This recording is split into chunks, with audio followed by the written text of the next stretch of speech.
we are here to bring you everything and anything surrounding Porsche. I'm Mike. I'm Aaron.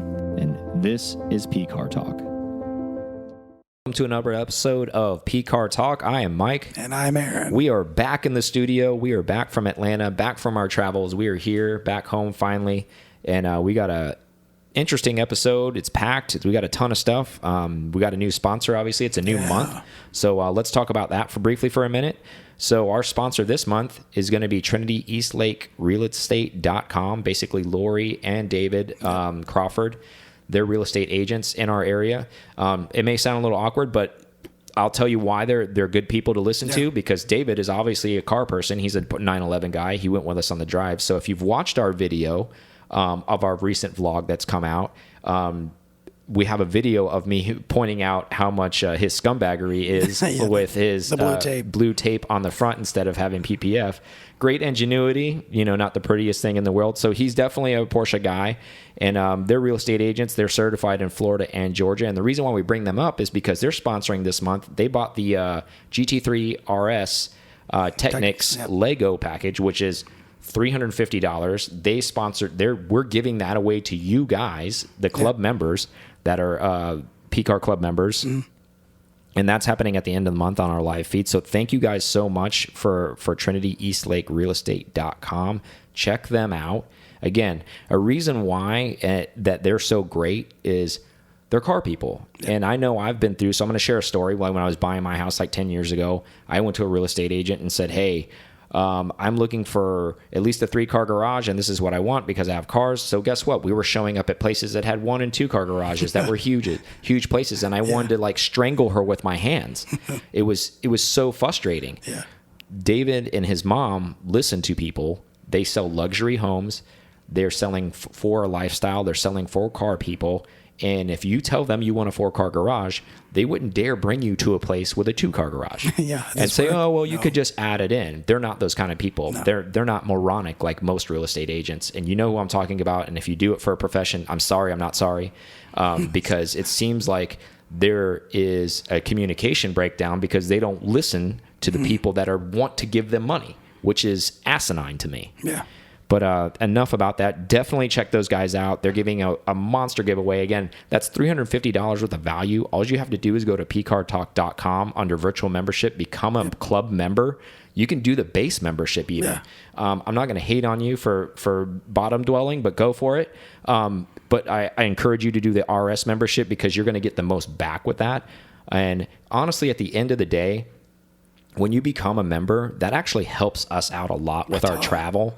Because we bring guests on. I mean, right now, Aaron and I are paying out of our pockets to do all these things. That's the whole reason we made this thing, is so we can bring you guys more content, more guests. So that's the why behind it. It's not like we're trying to line our pockets here. We're actually just trying to not take money out of our pockets to produce content for you guys. And it's kind of spiraled into this thing where we've gotten busier and busier, which is great.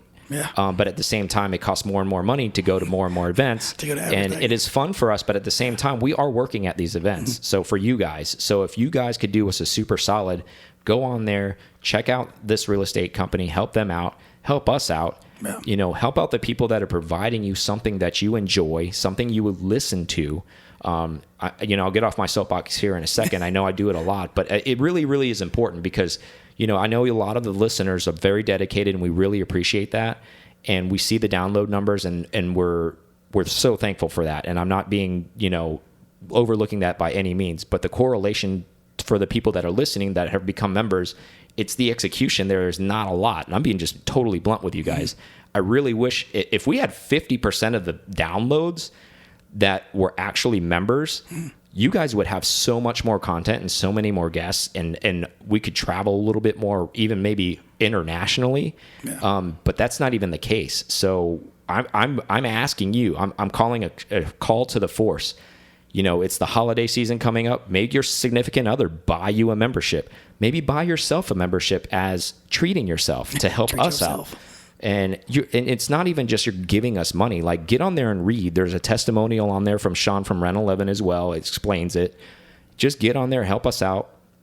Show everybody that you're committing to a cause. And also, as we grow with the membership, more things are going to come out, like a club drive, all that kind of stuff, like club meets. and all that stuff's going to be paid for. We're not going to nickel and dime you guys to death. So there's a lot of great things that come with it. We're just trying to get your buy-in, and that's why you're getting so much of this right now, especially with the holiday season. Have your wife, your mom, your dad, or opposite-wise, your husband, whoever, your significant other. If you're a real legend, buy it for a friend, buy it for yourself. Get on there, give this gift to somebody else as a membership, or give yourself the gift. So get on there and do that, knock that out. We would tremendously appreciate it. I'm going to stop talking about it now. We're going to talk about the show. I know that was a long intro, but I'm pissed about it, so I'm going to say it. I don't care. I think he wants somebody to buy a membership. Yeah, you think? It's just frustrating, man. Like, it's just, we put all this shit together to like. And it's gotten, I mean, we have. I appreciate everybody who is a membership. Yeah. Like, really, like, we have an impressive amount of members so far, but from our downloads to our execution, it's frustrating, man. Like, it really is. We do put a lot of production work into it. And like, when we started out, it wasn't the goal to turn this into a thing and a monetization thing. So we're trying to stay away from a sponsorship ad roll thing. And we want to continue to do this stuff for you guys, but like, it really is challenging to go like in debt over this shit, right? Yeah, we expected it to be one thing, and it's definitely snowballed into a lot larger ordeal. And we love it. We want to continue to do that. So it's not like we're bitching about it, but like, I would like to see the execution of the people listening. And I'm really talking to the ones that have like told me to my face or like sent me a message and said, I'm going to join, and they haven't joined yet. So I'm calling you guys out, because I don't know, that's like 10 or 20 people right there that have said they're going to commit, and then they haven't. So I know life gets busy, but guess what? It's a holiday season. Tighten up. Make it happen. All right. So moving on. Yep. Enough of the soapbox. Seriously. All right. So Porsche's doing a pilot program. We've talked about this in the past, but the interesting part about the pilot program now is that they've put more dealerships on the list. Okay. So there's 25 now dealerships when there was like 2 or 3 to start with. So they're seeing some positive feedback, apparently. Well, see, that's what I want to talk to you about. I don't know if it's that, because there's 191 dealerships in the U.S. Or just a few. Yeah, just a couple. So they've kind of rolled it out to a little bit more. It's going to be $2,000 a month. And then for the one tier, and then for the entry, and obviously that's going to, whatever kind of cars you end up getting. I think that's a Boxster, Macan, and maybe a Cayman or something like that. There's 3 cars I think you can alternate. As far as how this looks, I think you can alternate at any given point through whatever dealership is running this program. But I wanted to get your thoughts on this, because do we think that this is the trend in the market, not even just with Porsche, but with maybe all higher tier brands, because the price of their cars are getting so expensive? Is this an alternative to try to get people into the brand without having them to have that huge purchase number? What are your thoughts on that? I mean, I can see it from the fact, like we were talking housing earlier, it just from everybody wanting to rent versus own. Mm-hmm. I can see this being a subscription-based thing across multiple platforms. Makes sense. I think I even saw an article saying that they're not going to sell any cars at a certain point, like Porsche itself will start going to the subscription versus even going to a dealership and buying a car outright. Yeah. I haven't met anybody that's doing it. Have you heard? I haven't either. I mean, again, this was 24 hours old essentially, so you guys are getting the hottest stuff. But it's one of those things. It's kind of, I really don't know how I feel about this. I mean, I get it, because I tried when I was writing the notes for the show, I really tried to immerse myself in a potential situation if I was one of these people that would be interested in this program. There's pros and cons to everything, right? And I can see the dynamic of what Porsche's trying to do here. And what I mean by that is, let's be honest. You and I drove a 992 like a month and a half ago and tested it and did all those great things. And it was a Carrera S. It was a great car. It was super powerful. But I think with options, that car was like $155,000. Yep. Let's be real. That's a ton of money. It is a ton of money. I mean, but you would be in at 2 a month, 24. So at 2,500 almost after 4 years. Yeah. Right? So, and I think if you're one of those people that are the new car people and you just don't want any hassles, you don't want the maintenance of an air-cooled car, like you're not a handsy person, you're not that person you love the brand, you love what it's about, but you have a busy life and you don't have time for something not to work properly, I think this makes sense. Well, and you can test out a different thing. Maybe the Boxster you thought was for you, but then the Macan turned out to be the. And on top of that too, I think if you have the means, and I think if you're shopping new, I think this is a great way for you to live with something for a while, to kind of find a sweet spot before you actually have to make a purchase, as opposed to just watching a video or going on a test drive for a weekend or keeping the car for 2 days, because that's still not enough time. Or it's even a better way to orchestrate a summer, winter. I mean, if you're living those climates. That's a great point too. You can just go summer, your Boxster's out there, and then winter, hop in the Macan, and they're both new. Great point. You know, you live somewhere where you have a seasonal type of area, and you can maybe ski, you can do the winter thing, and you can do the summer thing as well. Yeah. That's all. I didn't even think about that dynamic, but that's a great idea as well.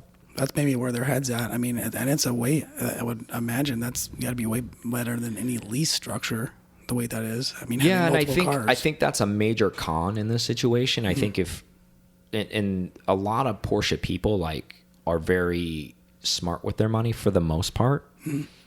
So I think this program, I think that's one of the looming detriments of it, is that people are going to say, well, I'm just throwing money away here, because at the end of it, I don't have anything. That's true.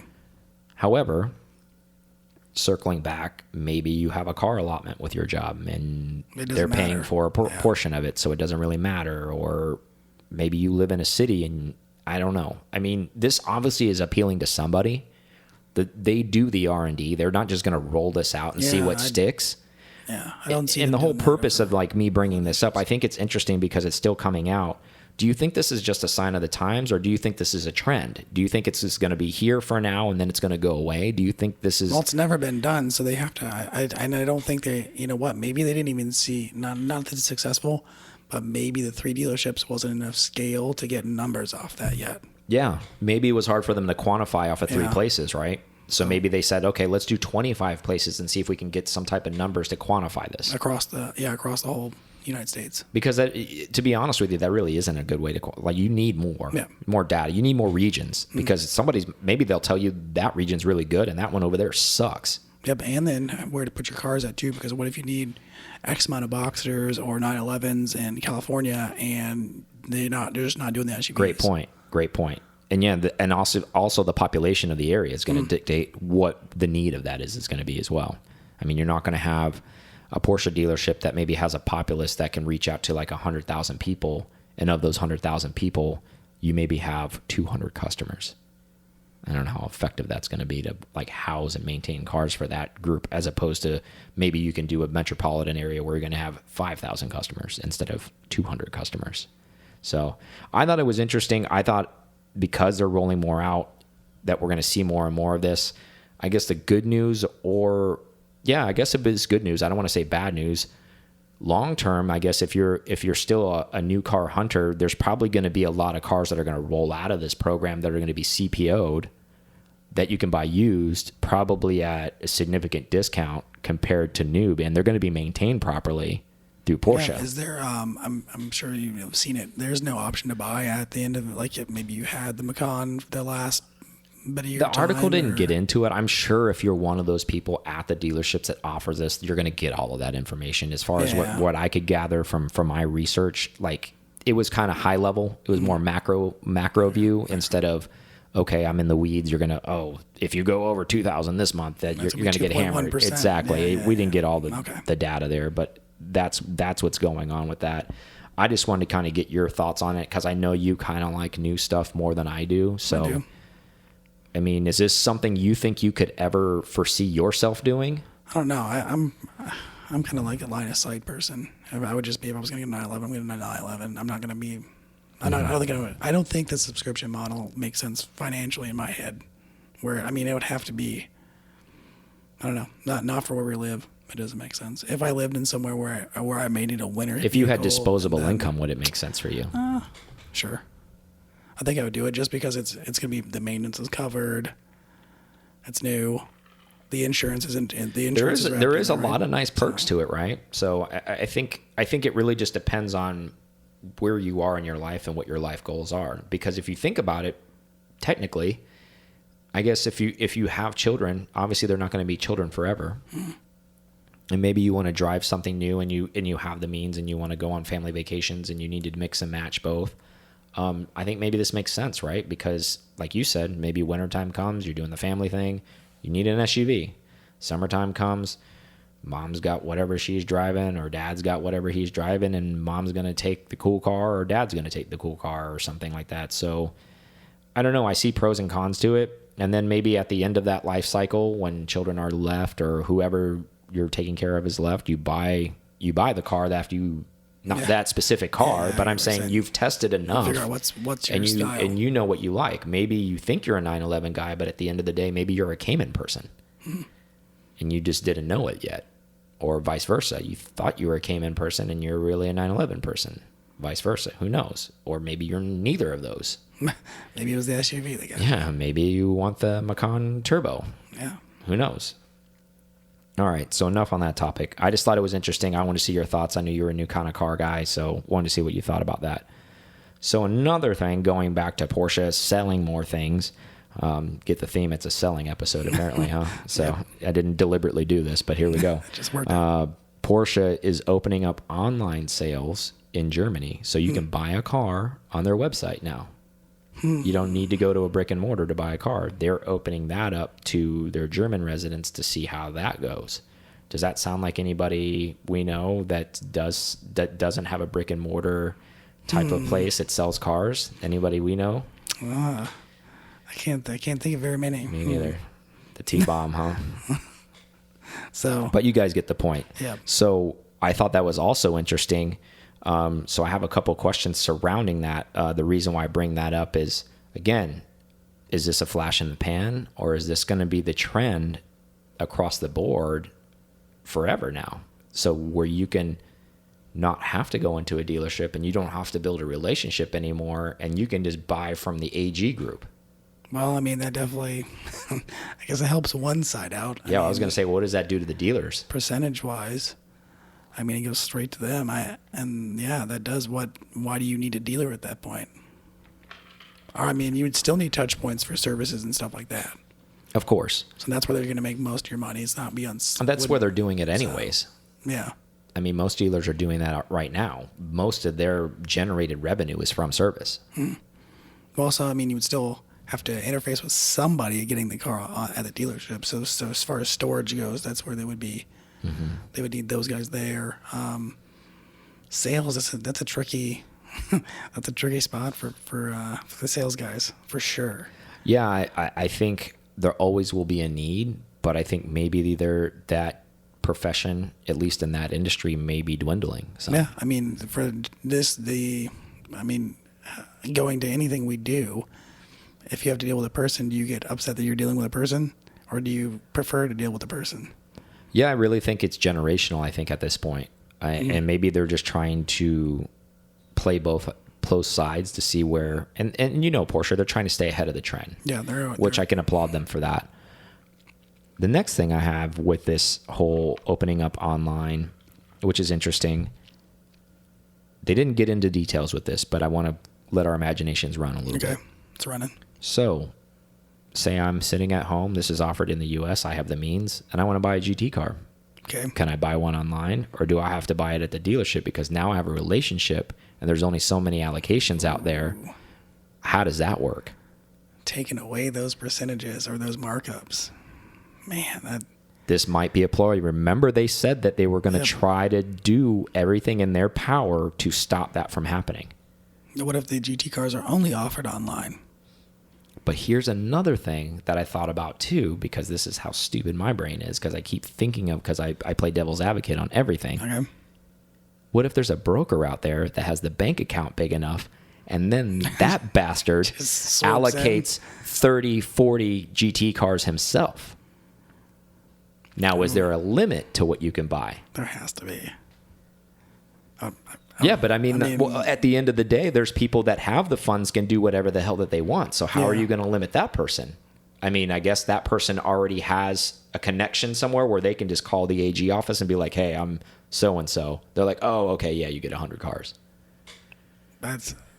that's going to be something they'll have to deal with, I guess. I mean, because that's a whole nother element. There's no way they haven't thought about that, because if I can think about it sitting in my house in Tampa, I certainly hope that these guys have thought about it in Stuttgart. Exactly. And then guy just, have 10 other people. Hey, you know what? Here's the money, order a car. Here's the money, order a car. Here's the money, order a car. Mm-hmm. And then suddenly has... And then you're cornering the market. Yeah. I mean, you could develop a financial group of guys or girls and says, hey, let's 10 guys. We're multimillionaires. Let's just buy them all. I know that, but the dealerships kind of have that. I know it's based on sales and stuff that they get a certain number of allocations. But I mean, even the best dealerships maybe get 100 cars. Okay. Maybe. I'm talking about like the champions that sell a gazillion cars. They maybe get 100, 150 allocations, maybe. Because you got to think about it, these are worldwide numbers. When you make a car and you only make 1,700 or 2,000 cars worldwide, to give somebody 100 cars, think about that number. That's huge. That's a giant chunk. Yeah. I mean, that's damn near 10%.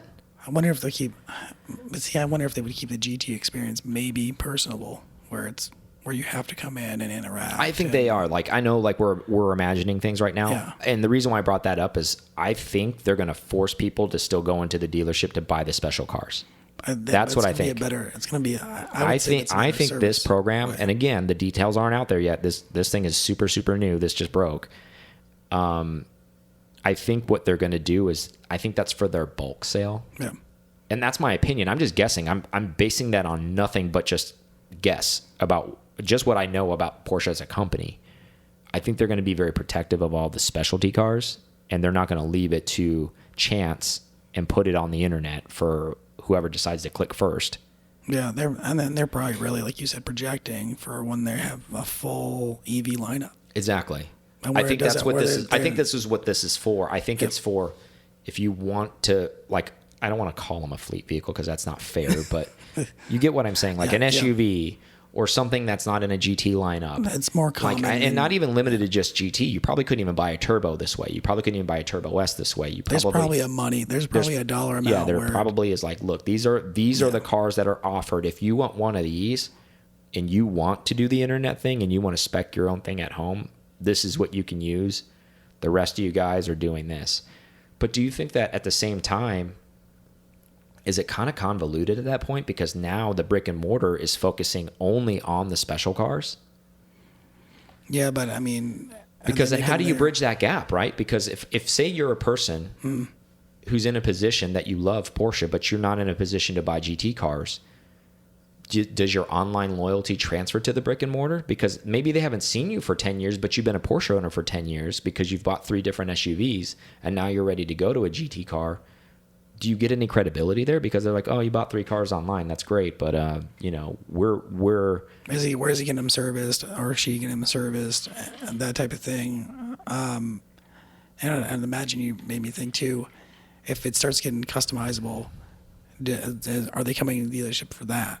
Or is it online? We can go crazy with it. Yeah. And we're playing the what if game here, guys, because there's just is not enough information on this right now, but I just wanted to break it because I just thought it was a really, really cool thing to talk about. But I think it's interesting just on the last 2 topics with the pilot program and with, basically this program that I'm talking about with the online thing. It shows you how innovative Porsche is attempting to be. Yeah. One thing I was thinking about too is how many test drives are people actually doing? Coming into the dealership, test driving the cars versus, oh, that's at a dealership, let me go get it. Well, let's talk about that a little bit because you and I spend a lot of time at dealerships, 2 different ones. Yeah. And we're there often testing cars for you guys to show you guys what they're about, and so you guys can get that data from home. Because that time for us, that's free time. We don't have nothing better to do. But yeah, just hang out. But in all seriousness, they're people. It's not a revolving door of people, right? I would say that too. I would say it's not like maybe a couple people we've seen test drive cars. And honestly, from our inside contacts, most of their stuff is scheduled. To be fair, there isn't people. I mean, not that they don't take walk-ins. You could go and walk in, and they would let you test drive. But most of their clientele, as he said, are, hey, I'll be in at 1 to test drive this car.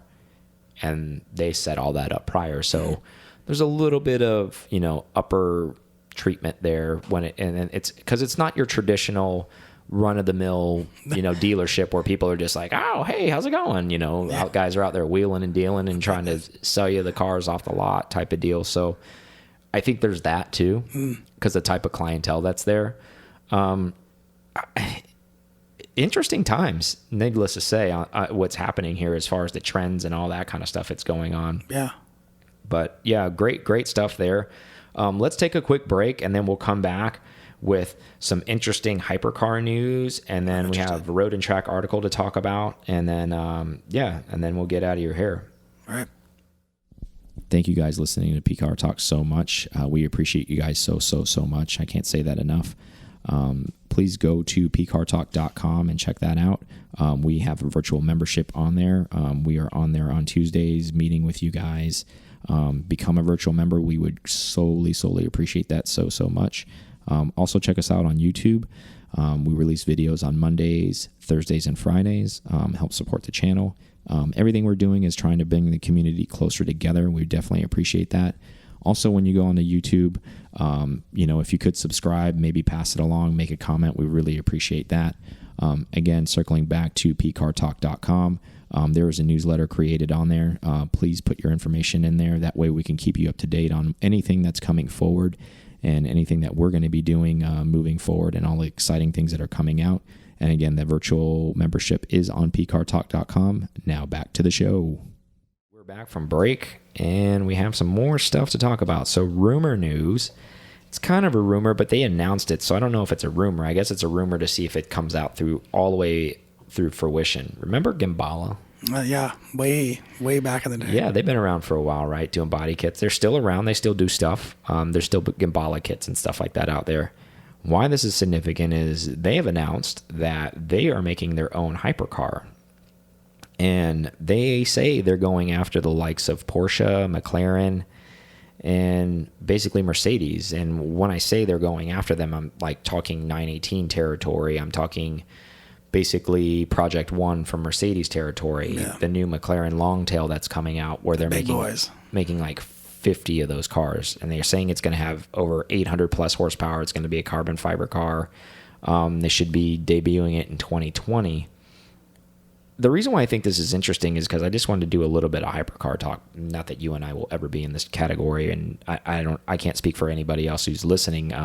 There may be some hypercar guys out there, but do you feel like this market's already kind of flooded? And does Gembella even have like an opportunity to be in this? I was trying to think of what are they going to base it on? Are they going to try to do that? I think it's going to be their own thing. I don't think they're basing it on anything. This is a from scratch build. They're not trying to manifest something else. They're doing their own thing now. Almost kind of, your roof gets an allocation to build 100 cars. I think that's kind of what Gembella's kind of going to do here. I thought they might start off with a show. Now, Gembella's gone bankrupt before. The people that don't know, that people don't know. Sounds like we're on a precursor to that happening. People don't know. Like it's kind of a crazy story if you haven't listened to the Gembella story before. Their guy got murdered. Like there was drug money involved. It was a mess. Sounds back in the day. So guy got in hot water. He got brought. It was I think it was German owned, but then it was like some type of like cartel involvement with money, and they brought him in, and the guy got murdered like in South Africa or something like that. It was a mess. Hey, let's go on a safari. Total mess. I mean, I don't want to get into a history lesson in Gembella. It is an interesting lesson. Maybe we'll talk about it at some point, but that's not the point of bringing this up. The point of this is kind of... So, I mean, they'll have hyper, whatever, super hyper, whatever they're calling that echelon of car. Yeah, I don't even know what that is called anymore. It's ultra cars or some crap like that I've heard, but whatever. And the reason why I bring this up is really it goes back to racing. And the reason why I brought this up is, do you think this has inspired them to do this because the hypercar class is opening up for Le Mans? Man, and that's actually a cool thought. Is it going to bring out all of these? We're going to start seeing it's going to be 917s. This bespoke type of is Pininfarina going to come out with something? Are all these places going to start to come out where they see these? Okay, the car was homologated. We built 15 of them, and we're only selling 100 of them, and are we going to enter that again? Like the GT1 era? Is that coming? Bring it. Bring it. I want to see that. Got to have something to dream on, right? I need wall art. Take a picture of something because I'm not going to afford anything. But I mean, it's taken McLaren how long now before they've come out with a car that's reliable, not breaking transmissions, not going crazy with software. Yeah. And I mean, Gembella's got a long road ahead of them. I mean, I don't think they're going to be one and done with their car. No, of course not. No one is really. Yeah. And I'm glad you brought that up because where I was trying to lead you down the path of, are they doing that financially well where they can invest this kind of money into something like this? Because this is a multi-million dollar undertaking. Maybe they think there's some money somewhere. Is there Coke money again? I don't know. Are we going to repeat what happened here in the 80s again? I don't know. Man, that's interesting. Just jokes. It's not funny. Somebody died over this, but yeah, you think they would learn. Yeah, I don't know what they're going to do long term. Or is this an investor that we don't know about? Okay. Having a way to have their dream of having a car built through a company who already has maybe rights to build something. Here we go. Here's a crazy thought. You think it's a certain percentage of investor, maybe by Porsche? They've done it before, and now they're testing their hypercars through another company. No, because I have inside that information that we'll talk about on another episode. Porsche did announce that they're coming out with a hypercar, but they're doing it in conjunction with Rimac. Ooh. Yeah. Since they own 15% of Rimac, it actually makes total sense. Okay. Yeah. So that's plausible. And the actual quotes behind the person that I was talking about was, it's going to be a world beater. Oh. So more to follow on that. I'll get more into that on a different episode. Burying the lead so hard, yeah. Yeah. I'm saving that one. But that I didn't mean to take it there. But do you think that because of that, I'm going to circle back to that question because you didn't really answer it. I didn't. Do you think this is going to start bringing people out of the shed?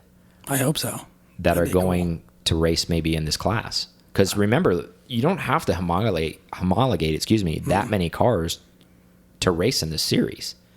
And let's be honest, from every form of racing is, if you can do well in the race, people want to buy your product. Yep.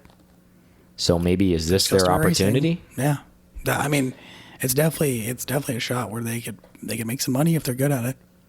But how long is it going to take before? When is that money curve going to go well for them? Yeah. Because that investment's going to take years before. But you've heard the old analogy, right? It takes money to make money. But not that. Oh. It's like how do you become a millionaire? Well, you start with $1 billion, and then you have a race team, and then you become a millionaire. Well, yeah, because you just continue to lose money. Exactly. I mean, race team is not the investment you would like. So be a billionaire, lose money, and become a millionaire. Get you out of the $1 billion club. Out of the 3 commas, huh? Yeah. I'm out of the 3 comma club now. You know how serious this is? But I mean, again, I don't have their financial records, and I just, is this a repeat of history? Because how can you afford to do something like that? Or is this kind of just a pipe dream? When's the last time you saw any Gembella car? Because I've seen other companies that do that stuff. Goodwood. Okay. They had a Gembella car there on display. But what was it? It was a GT. No, it was a GT2 RS. Oh wow. Yeah, with a Gembella kit on it. Okay.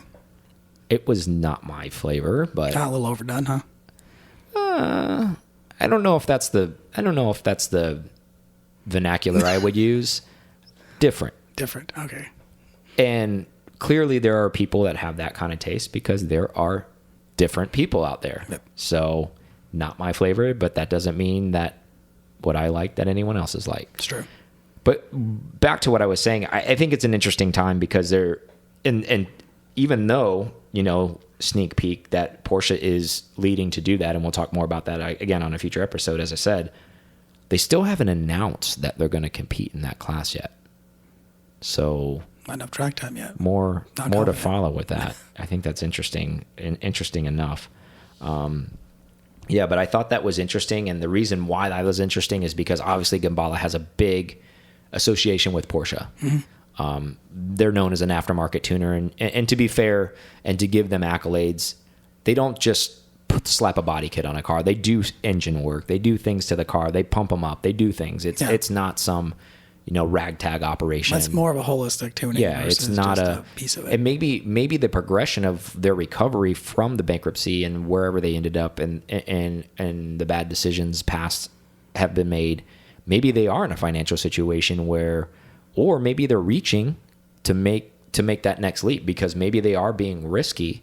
But as we know, like you need to take risks to move to that next level. And maybe they feel this is a next level opportunity for them to level up. I mean, it's totally different than anything they've done, I think. Yeah, I mean, to announce that they're going to do something at that levels, I think that's pretty kudos for them for having the spine to do it. Yeah, because it's a big hit or miss. This is true. So, all right, moving on from that. Road and Track recently did an article testing at Ariel Atom. Not Ariel Atom, the Nomad. They have two cars, the Atom and the Nomad. And then Lee Keen's Safari car. Mm-hmm. So, interesting test. If you don't know, so I'll do a little explanation and a little bit of background. So if you don't know what either one of those are, let me go ahead and explain. So we'll start with the Ariel Nomad. The Ariel Nomad is basically a U.S. company that builds kind of an ATV style car with a full, it's basic tube chassis. Yep. And they use a Honda engine in the rear, which is basically a 200 horsepower engine. Car weighs 1750. That's a lot. It's lightning fast. Yeah. So they make a track car and then they make an off-road car. So the off-road car is called the Nomad. Yep. The road car is called an Atom. There's an option for a supercharger, which can bump this thing up to 300 horsepower, which is just stupid fast. If you haven't seen the videos and all these things, I think Jeremy Clarkson drives an Atom on back when Top Gear used to exist for them. Anyways, it's stupid fast. You can do the numbers on it. They were testing this against Lee Keen's Safari build car. If you don't know who Lee Keen is, basically he raced for Brumos. He raced in the IMSA series for a while. Now he's a privateer racer essentially. Yeah. He's a friend of ours. He builds Safari cars. So essentially he takes G-Body 911s, puts some really, really good suspension on it and raises it up some, puts some KO2s, really does the inside, redoes the car, redoes the engine if based off your bespoke choice. Pump up the horsepower, just rebuild the engine, whatever you want to do with it. And then basically Safari the outside as this is like a Dachau car almost. Matt Farah has one from the Smoking Tire. Very cool build. Mild to wild, kind of, you can do like a 300 plus horsepower car if you want. There's guys that have turboed Safari cars. We saw one at Luftgekalt, so that thing's a beast. You can have one who's just totally rebuilt, just stock, but obviously stock engine. I don't mean like stock outside. But basically both of these cars, and I guess the reason behind they wanted to test these off-road, kind of, and the price points are about the same. So they're each of the cars are about $100K to have them the way they are. And for me, I guess the way I read this article and the way I kind of saw it, I think it was a neat comparison, but I think based off of them both having off-road capabilities and their price points, I feel that's pretty much where the similarities ended. Yeah. Because granted that other car's super light, it's when you build a tube chassis car, it's not going to weigh anything. Like Lee's taking a 911, a real car. Yeah, and this is not a blast at Road and Track by any means. I'm not saying like their article didn't make sense. I'm just saying what I gathered from personally. It doesn't. The capabilities of both are two totally driving experiences. Yeah. Because it's almost kind of Lee's car hangs the tail out because it has that pendulum effect because it's still an 80s 911.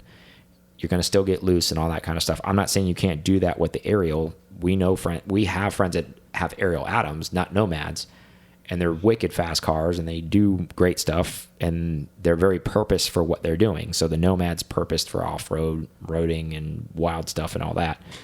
But let me ask you the question: at $100,000, I know your answer. What would you rather have? Something that shields me from more than that Nomad would. I mean, it's a tube chassis and it's got stuff, but I'm all about that. Yeah, you're still in the elements. Yeah. I want something that's. Well, how about the cool factor? I mean, the G-Body's way cooler. No, 100%. And at the end of the day, it's still a Porsche. Yeah, I mean, there's so many pluses to that versus the Nomad. I mean, a Nomad's gonna be quick, no doubt. Like you said, weight to power. It's purpose built. It's easy to take something from scratch. And again, I'm not talking trash about Ariel because they're obviously a great company. They've been very successful. They built purpose-built cars, and that's what they're meant to do. So I just feel like if you rewind a little bit and you compare what this article is trying to do, for me, didn't really make a lot of sense. But it was still cool pictures and a cool article, and it was well written. So I'm not. You still had a good time, huh? Yeah, I still enjoyed it. It was a nice read. I'd much rather have Lee's car, and I don't know if it's because I'm biased, because I just know what Lee is about, and I know the kind of cars that he builds. And I personally, I think that car is almost a perfect daily driver. Yeah, I for agree with Porsche wise. And then not only is it going to be cool because it's a safari car in the first place, but it's so customized to you versus. Exactly. I mean, it is yours. I mean, there's going to be none like it. Well, think about this too. On top of it is, I'm just going to go down the box, the mental checklist box. Cool factor, yes. Air cooled car, yes. Vintage, cool. Okay, it's lifted, so now it's roadworthy. Over anything. Yeah, it's awesome. And then while he's in there, for example, like Matt Farah, he wanted good AC. So he has great AC in his. So, okay, now you have that too. So that, like that, I know that's important for you and us down here. So that means now this car, you have a vintage daily driver that's not going to beat you up, and you're not worried about the frame of the car getting all screwed up or the suspension getting all screwed up. And it's funky and cool. Like, how is that not a win? It's 100% win. So if you guys have the means, get on the waiting list out there. Like, seriously, we know which side you would have been on anyways. Yeah, I mean, how could you not be on Lee's side with this? If you haven't seen any of Lee's videos, and not to give his whole, basically background or portfolio, Lee does a lot of cool stuff. Lee's an outstanding race car driver, and he's basically been in a car ever since he could walk, essentially.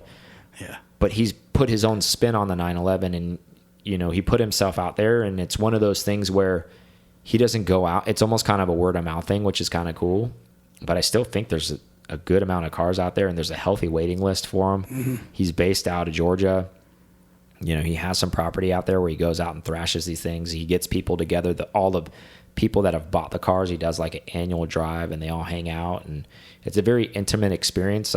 Speaking back to when we were in Atlanta, we ran into him at the restaurant when we were there, and he was there with a client. Yep. And not like a new client. Somebody had already spent money with him, just happened to be in town, and he was hanging out with him. So that just shows you the level of customer service there.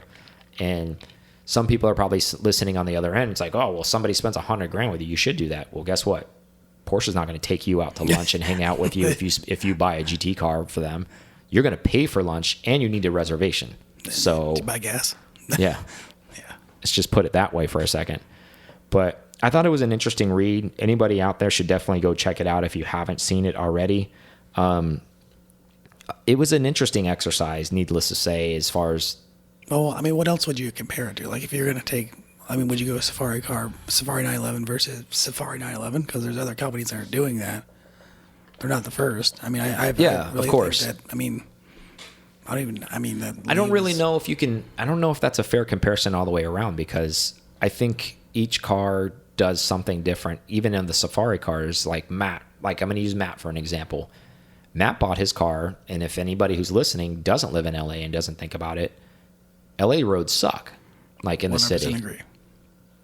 So he bought the car, and some people want to give him shit for it to say, okay, well, you don't off-road. When do you off-road in LA? He's like, I don't need to off-road because driving down the road is off-roading here. It's because the roads are that bad. So his theory behind it was, I want a lifted 911, but I want a 911, and I want like a cool 911, and I want Lee to do it. And he was able to, like you said, put his own spin on the inside of the car, and now that's his daily driver. What a cool daily driver, right? I can't agree with him more. There's some people in his camp, and there's some people not in his camp that say, oh, well, you never really off-road the car, so that doesn't. And again, you get to do whatever it's your money. Do whatever the hell you want with it. This is true. It's up to you. Exactly. To make it happen. I know you want one. Yeah, I mean, we've had this before. I mean, what's your why though? Why would you want one?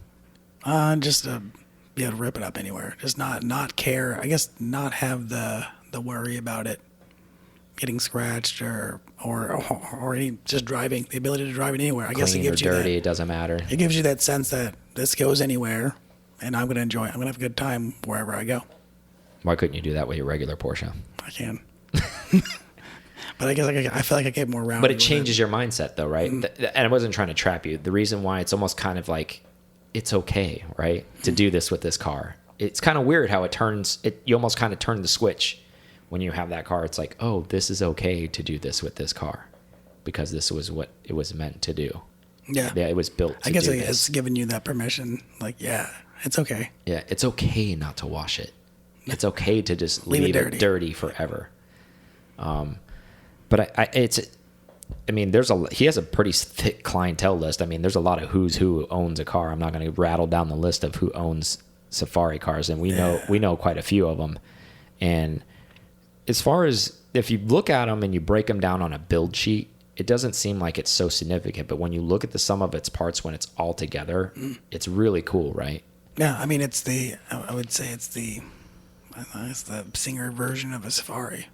I mean, he's done an exceptional job on picking it's not the best of everything always, but it's the best of what that person wants. Yeah, I was going to say, I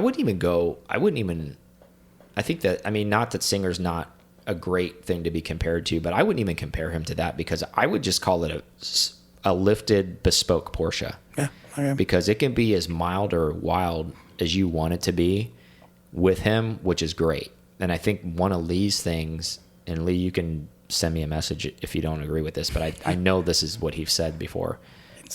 There's basically your interior color or whatever you decide, there's no like blah about it. Like you have to be wild if you're going to build a car with him, because if not, like he doesn't want to do it.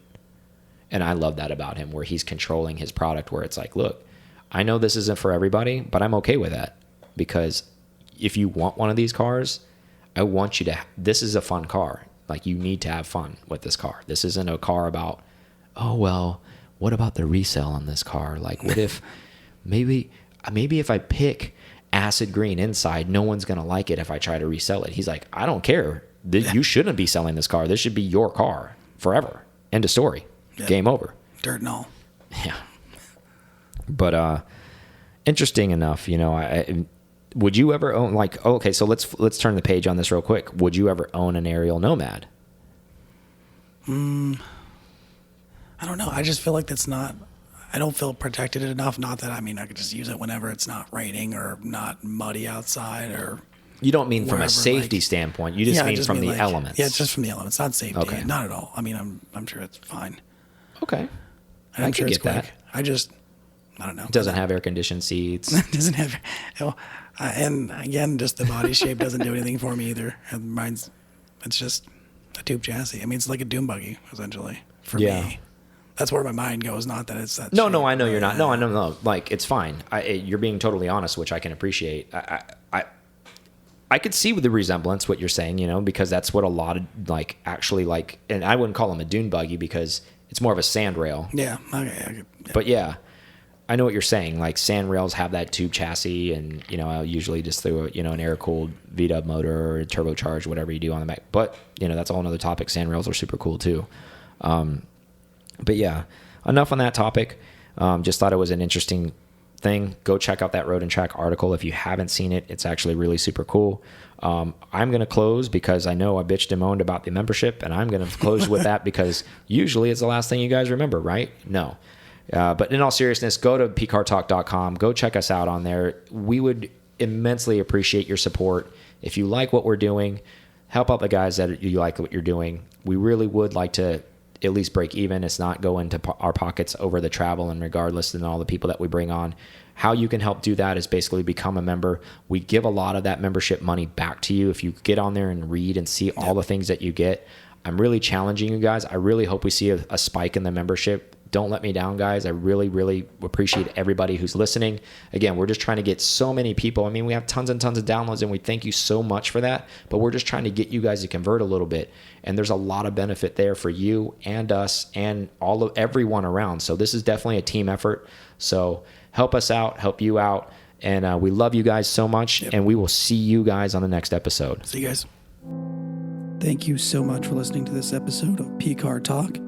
Connect with us on Instagram at PCar Talk or online at PCarTalk.com.